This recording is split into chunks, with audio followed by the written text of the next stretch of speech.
वहाँ संस्था है मित्रों। तो आज हम जो है गुरु शब्द रूप पढ़ेंगे जो कि उकारांत कहलाता है। क्या कहलाता है? उकारांत। कल मैं वीडियो नहीं डाल पाया, इसके लिए क्षमा चाहता हूँ। किसी कारणवश बिजी था और आज भी अभी टाइम मिला है। तो गुरु शब्द जो कि उकारांत है, पुल्लिंग शब्द है, और जितने भी उकारांत पुल्लिंग शब्द होंगे उनकी विभक्ति गुरु की तरह ही चलेगी, है ना। तो गुरु की विभक्ति आज मैं आपको याद करना सिखाऊंगा, है ना। बिल्कुल शॉर्ट ट्रिक है।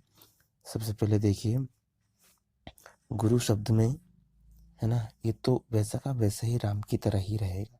जैसे उसमें कर्ता प्रथम विभक्ति में कैसा रहेगा, ये विसर्ग लगता है, तो वैसे वैसे आपको गुरु शब्द में विसर्ग लगाना है और ये जो आपकी प्रथम विभक्ति बन जाएगी एक वचन। द्वितीय विभक्ति में उसमें म जुड़ेगा, अलंत, है ना, तो गुरुम हो जाएगा। इसमें भी कुछ नहीं करना है। उसके बाद तृतीय विभक्ति में देखिए, उसमें मैंने एक नियम बताया था तृतीय और षष्ठी विभक्ति बहुवचन में कि इसमें अगर रा, री, शा आता है ना, तो जो है इसमें जो है अणा नकार वाला ण आता है। और यदि मान लीजिए तीनों वर्ण नहीं होते हैं तो उसमें फिर न नल वाला न रहता है। ये अपने को ध्यान रखना है तृतीय विभक्ति और षष्ठी विभक्ति बहुवचन में, है ना। तो तृतीय विभक्ति एक वचन में क्या हो जाएगा? गुरुणा। और वैसे ही जितने भी शब्द आपके उकारांत आएंगे उनमें जो है ये सही रहेगा, है ना। तो इसमें बड़ा वाला ना या फिर ना ही जुड़ेगा। जैसे राम की विभक्ति में रामेण हुआ था, तो इसमें उसी तरह गुरेण्य होगा, है ना। इसमें गुरुणा बनेगा, है ना। तो आगे देखिए, जैसे गुरु है तो गुरुणा, पशुना है, पशु है तो पशुना हो जाएगा, है ना, इस प्रकार से। उसके बाद जो है साधु है तो साधु ना हो जाएगा, इस प्रकार से, है ना। जितने भी उकारांत पुल्लिंग शब्द है वो इन्हीं की तरह ही चलेंगे। बस इन दो जगह आपको ये नियम याद रखना है, तृतीय विभक्ति एकवचन में और जो है बहुवचन षष्ठी विभक्ति में, इस वाले में, इन दोनों में ही आपको बस ऐसा ध्यान रखना है। अब आगे देखिए चतुर्थी विभक्ति। चतुर्थी विभक्ति में क्या हो जाएगा आपका? वा में एक ही मात्रा लग जाएगी। जैसे गुरु है तो गुरुवे, पशु है तो पशुवे, है ना, साधु है तो साधवे हो जाएगा, इस प्रकार से। शिशु है तो शिशुवे हो जाएगा। क्षमा चाहता हूँ। इसके बाद है पंचमी विभक्ति। बात करते हैं पंचमी विभक्ति में कोई चीज़ किसी से अलग होती है तो उसके लिए पंचमी विभक्ति बनती है।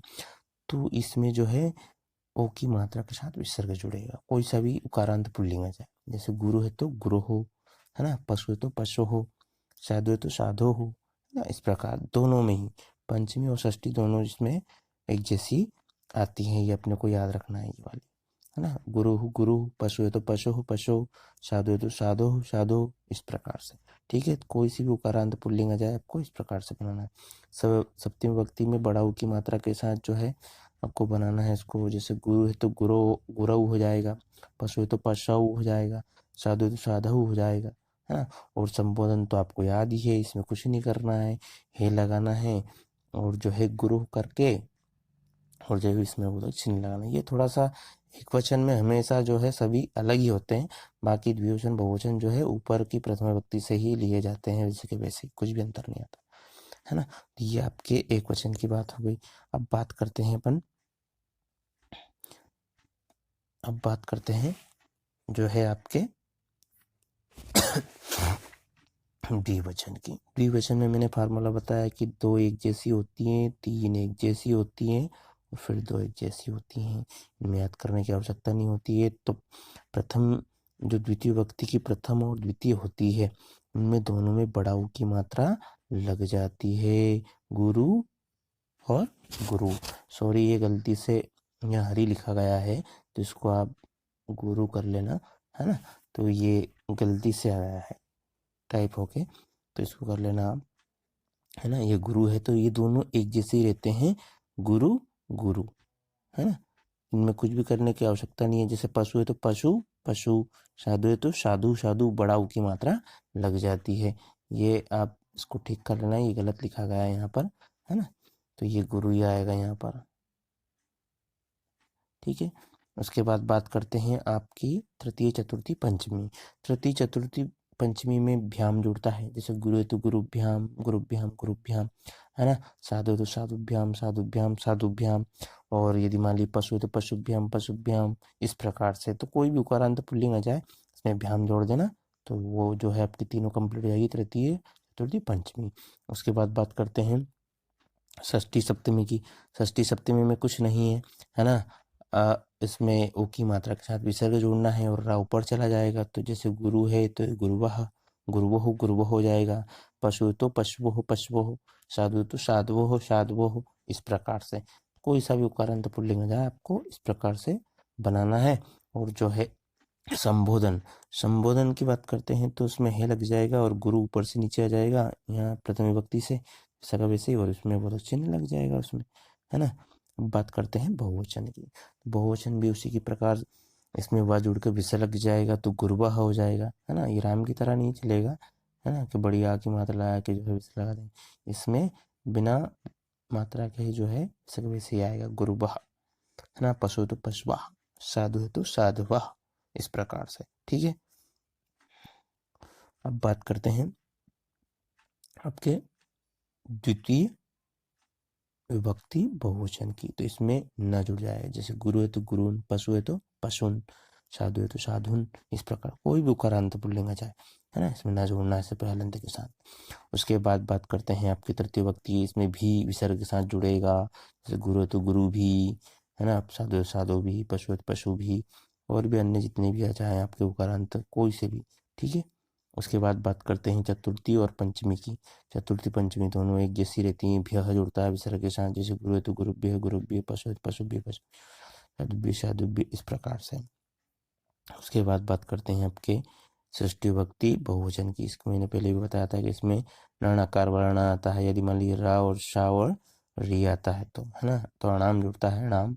तो जैसे गुरु है तो गुरु नाम, साधु है तो साधु नाम, पशु है तो पशु नाम, इस प्रकार से, ठीक है। और इसमें बात करते हैं सप्तमी विभक्ति की। सप्तमी विभक्ति में शु जुड़ता है, जैसे गुरु है तो गुरु शु, पशु है तो पशु शु, है ना, साधु है तो साधु शु। उसके बाद बात करते हैं आपके लास्ट संबोधन की। तो वो ऊपर से वैसा का वैसे ही आ जाएगा, हे लगा देंगे गुरुवाह और इसमें वो चिन्ह लगा देंगे, है ना। तो ये तो आपको साधारण ट्रिक जो याद रखना है। बाकी बात करते हैं अपन, देखो अब ये देखिए, प्रथम इसको गा के भी याद कर सकते हैं, है ना। तो मेरे साथ ले में आप दोहराएंगे और वीडियो को पूरा देख के लाइक करिए, शेयर करिए और दूसरों को भी भेजिए, क्योंकि इससे हर कोई ये सीख सकते हैं, है ना। ये विभक्तियाँ शब्द रूप जो है उसके लिए सरल हो सकते हैं, ठीक है। तो इसलिए वीडियो को लाइक करिए, बस मेन चीज़ ये है ना। तो सबसे पहले इनको चार चार भाग में अपन बोलेंगे ले में। गुरुः गुरुं गुरुणा गुरुवे, गुरुः गुरुं गुरुणा गुरुवे, गुरुः गुरुः गुरौ गुरौ, इस प्रकार से। अब जो है इसको बिल्कुल सरल तरीके से याद, गुरुः गुरुं गुरुणा गुरुवे, गुरुः गुरुः गुरौ गुरौ, इस प्रकार से सरल है। प्रथमा द्वितीय तृतीय चतुर्थी, प्रथमा द्वितीय तृतीय चतुर्थी, पंचमी षष्ठी सप्तमी संबोधन। तो इस प्रकार से हम इसको याद रख सकते हैं। गुरुः गुरुं गुरुणा गुरुवे, गुरुः गुरुः गुरौ गुरौ। मात्रा का ध्यान रखेंगे और सही उच्चारण अगर यदि करते हैं आप, तो इनको उंगलियों पे आप याद कर सकते हो। गुरुः गुरुं गुरुणा गुरुवे, गुरुः गुरुः गुरौ गुरौ, इस प्रकार से। इसको आप जितनी बार बोलेंगे इतनी जल्दी याद होगी। गुरुः गुरुं गुरुणा गुरुवे, गुरुः गुरुं गुरुणा गुरुवे, गुरुः गुरुः गुरौ गुरौ, इस प्रकार से बिल्कुल सरल तरीका है। और ये इसके साथ आप पशु की बोल, पशुः पशुं पशुनः पशुवे, पशुः पशुं पशुनः पशुवे, पशुः पशुः पशौ पशु, इस प्रकार से। साधु की साधुः साधुं साधुनः साधुवे, साधुः साधुः साधौ साधु, इस प्रकार से आप साधु की भी कर सकते हैं, है ना। तो जो आप चाहे वो उकारांत की पुल्लिंग, उकारांत की जो है विभक्ति शब्द रूप, आप बिल्कुल सरल तरीके से इसको याद कर सकते हैं। उसके बाद बात करते हैं आपके द्विवचन की। बहुत सरल है ये भी। इनको 2-3-2 के फार्मूले में याद रखना है। 2 एक जैसी होती हैं, 3 एक जैसी होती हैं, 2 एक जैसी होती हैं। तो सबसे पहले द्विवचन आएंगे प्रथमा द्वितीय गुरु गुरु। ये हरि को काट देना, ये गलती से टाइप हो गया है। तो क्या हो जाएगा, गुरु गुरु, है ना, साधु साधु, पशु पशु। इस प्रकार से ये जितनी आपकी उकारांत पुल्लिंग है वो हो जाएगी। इसके बाद इसमें अभ्याम जाए तो गुरुभ्याम गुरुभ्याम गुरुभ्याम, है ना। अगर मान लीजिए पशु है तो पशुभ्याम पशुभ्याम पशुभ्याम, साधु है तो साधुभ्याम साधुभ्याम साधुभ्याम। इस प्रकार से हम इनको तीन वो कर सकते हैं। तीनों जैसी रहती है, जिनमें भ्याम ही जोड़ना है। इसके बाद बात करते हैं सप्तमी और षष्ठी की। तो जैसे गुरुवोह, साधु है तो साधुवोह साधुवोह, पशु है तो पशुवोह पशुवोह। यानी वाक के साथ विसर्ग जुड़ जाएगा इसमें, है ना, ओ की मात्रा के साथ विसर्ग जुड़ जाएगा। ठीक है। तो ये और ये संबोधन आपको मैंने बताया ही है कि ये ऊपर से प्रथम विभक्ति का ही नीचे आता है ना। अब बात करते हैं आपके बहुवचन की। दोनों मेन ये है आपके एकवचन बहुवचन। ये तो आपको ऐसे ही याद हो जाएगा अगर देख लोगे एक बार वीडियो तो, है ना, कि 2 3 2 2 एक जैसी, 3 एक जैसी, 2 एक जैसी। ठीक है। तो बात करते हैं बहुवचन की। बहुवचन में कैसे बोलेंगे, इसको भी ऐसे याद कर लेंगे आप। गुरुवः गुरुन् गुरुभिः गुरुभ्यो, गुरुवः गुरुन् गुरुभिः गुरुभ्यो, गुरुभ्य गुरूणां गुरुषु गुरुवः। इस प्रकार से इसको भी याद कर सकते हैं। गुरुवः गुरुन् गुरुभिः गुरुभ्यो, गुरुभ्य गुरूणां गुरुषु गुरुः। इस प्रकार से आप साधु क्या याद कर सकते हैं। साधुवः साधून् साधुभिः साधुभ्य, साधुभ्य साधूनां साधुषु साधुवः। प्रकार से पशु भी कर सकते हैं। पशवः पशून् पशुभिः पशुभ्य, पशुभ्य पशूनां पशुषु पशवः। इस प्रकार से बिल्कुल सिंपल सरल तरीका है। इसलिए वीडियो को लाइक करिए, शेयर करिए और दूसरों को भी पहुंचाइए। ये बहुत ही सरल है और इतना सरल तरीका आपने कहीं नहीं देखा होगा, इसलिए इसको शेयर करिए। मैं बाकी के संस्कृत के सारे वीडियो धीरे धीरे लाऊंगा जैसे जैसे टाइम मिल जाएगा। ठीक है। तो आप इनको एक बार मेरे साथ दोहराइए, वीडियो को स्क्रिप्ट करके देखिए और दोहराइए, तो आप इनको जल्दी ही सीख जाएंगे।